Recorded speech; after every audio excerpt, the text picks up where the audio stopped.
જ ગંભીર ઘટના બની છે અને આ ઘટના એટલી બધી ગંભીર છે કે લોકોના જીવ ગયા છે।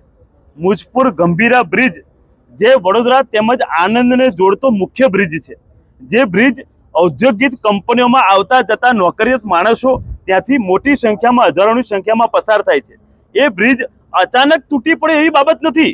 આ બ્રિજ તો ચોક્કસથી 3 વર્ષ પહેલાથી લોકોને ખબર હતી કે આ બ્રિજ એટલો બધો વાઇબ્રેશન કરે છે અને આ બ્રિજની જે પિલરોની કનેક્ટિવિટી હોય એ તમામ કનેક્ટિવિટી છૂટી પડી ગઈ હતી 3 વર્ષ પહેલાથી। અને આ તમામ બાબતની રજૂઆત જે તે સમયે 22મી તારીખે ઓગસ્ટ મહિનો હતો અને 2022ની સાલે અમે ટેલિફોનિક રજૂઆત કરી હતી। મિસ્ત્રી સાહેબ હતા જે તે વિભાગના મુખ્ય અધિકારી, અને આ મિસ્ત્રી સાહેબે પણ પોતે સ્વીકાર કર્યો હતો કે આ બ્રિજ ચોક્કસથી હવે ચાલી શકે એવી પરિસ્થિતિમાં નથી, પરંતુ આ ચાલ્યો અને એ લોકોએ ચલવી રાખ્યો। બીજી બહુ ગંભીર બાબત આપને જણાવવા માંગુ છું કે આ બ્રિજનો ટેસ્ટિંગ રિપોર્ટ થયો હતો અને એ ટેસ્ટિંગ રિપોર્ટ નેગેટિવ આવ્યો હતો અને એ ટેસ્ટિંગ રિપોર્ટ જાહેર કરવાની માંગણી અમે સૌએ કરી હતી, પરંતુ એ ટેસ્ટિંગ રિપોર્ટ જાહેર ના કરવામાં આવ્યો કારણ કે નેગેટિવ હતો।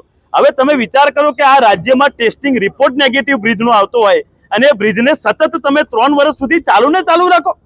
ટેસ્ટિંગ રિપોર્ટ જો નેગેટિવ આવે તો તાત્કાલિક એને બંધ કરી દેવો જોઈએ અને એને સમારકામ નહીં પરંતુ એને નવો બનાવવો જોઈએ, પરંતુ છતાંય આ ભ્રષ્ટ અધિકારીઓ તેમજ ભ્રષ્ટ શાસને આ બ્રિજને ચાલુ રાખ્યો અને આજે મુજપુર ગંભીરા બ્રિજ એ મોતનો બ્રિજ સાબિત થયો છે।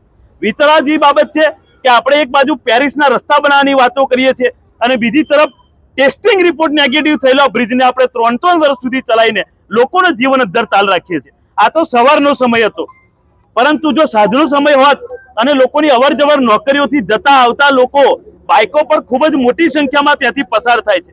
માં મહીસાગર નદી ખૂબ જ ઊંડી નદી છે। આવી જગ્યાએ જો સાંજના ટાઈમે આ બનાવ બન્યો હતો અતિ ગંભીર બનાવ બનત, પરંતુ દુઃખની બાબત એ છે કે જ્યારે રાજકોટમાં ગેમ ઝોનની બાબત બને છે એની પછી તમામ ગેમ ઝોન પર તપાસ કરવામાં આવે છે, હરની બોટકાંડ થાય છે એની પછી તમામ તલાવોની તપાસ કરવામાં આવે છે। એવી જ રીતે આ બ્રિજ તૂટ્યો છે તો એમાં પણ હવે પછી સફાળા જાગશે અને તમામ બ્રિજોની તપાસ થશે। તમે જે બ્રિજની તપાસ થઈ ગયેલી છે છતાંય જો તમે એ બ્રિજને નવો ના બનાવી શકો તો એનાથી શરમજનક ઘટના ના હોઈ શકે। અમારી મુખ્ય માંગણી છે કે જે તે વિભાગના મુખ્ય જવાબદાર અધિકારીઓ પર માનવવધનો ગુનો લગાવવામાં આવે। અમે થોડા સમયમાં ત્યાં બ્રિજ પર પહોંચીને ધરણા કરીશું અને ત્યાર સુધી ધરણા કરીશું જ્યાર સુધી માનવવધનો ગુનો અધિકારીઓ પર ના લાગે।